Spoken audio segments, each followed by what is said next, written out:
So this week, really have a first year at Paradise Bound, it feels like. We had a group that had to cancel pretty late, in the process.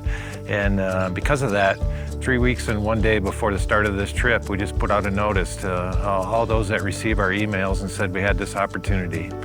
And 26 people stepped in and said, I want to go, I want to serve. It's been absolutely fantastic watching these folks come together from Northwest Iowa, from Minnesota, from Michigan, just serving with an open heart to build these homes and deliver the medications and whatever God calls us to. And so while situations can be difficult, circumstances can change for people, God brings beauty out of things. We don't know what His plans are. And as I reflected on this, I thought to myself, why am I surprised? God knew exactly who was going to be here even before any of us were born. And it truly has been a privilege to serve with each and every person that's here. The last time I came was 2020, prior to COVID. It's just been a long time, but I just took a break and waited for the Lord to call me back. The big thing that I've seen changed is the Guatemalan staff.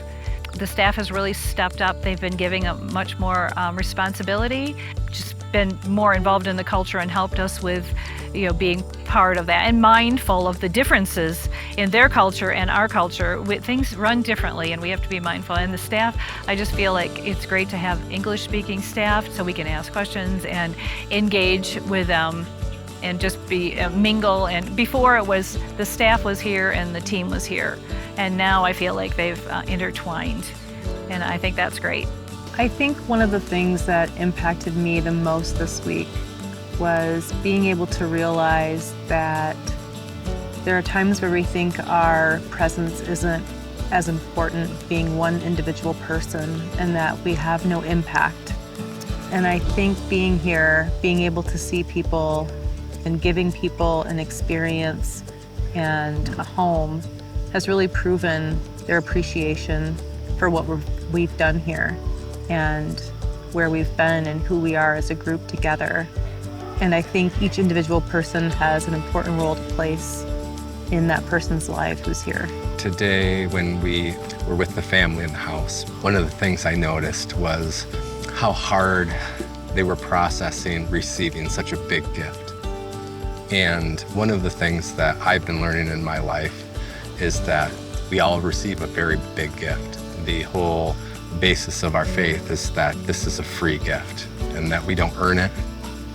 And receiving that gift is very, very difficult. I really do want to focus more on accepting that gift, accepting the love that God has poured out for me freely without making distractions and stumbling blocks, creating them for myself, and just learning how to receive freely. Also, with others, being okay with giving freely without expecting anything in return, and knowing that that God does the work when we do that.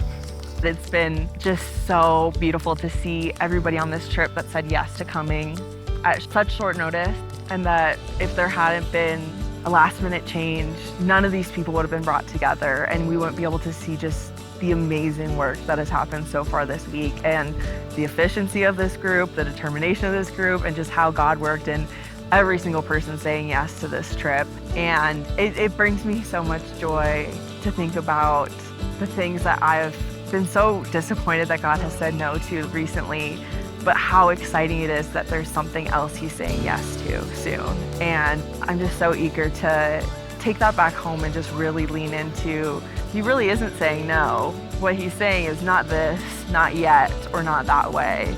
And He's saying this is what's coming for you, because His plan is so much better than we could have ever thought of.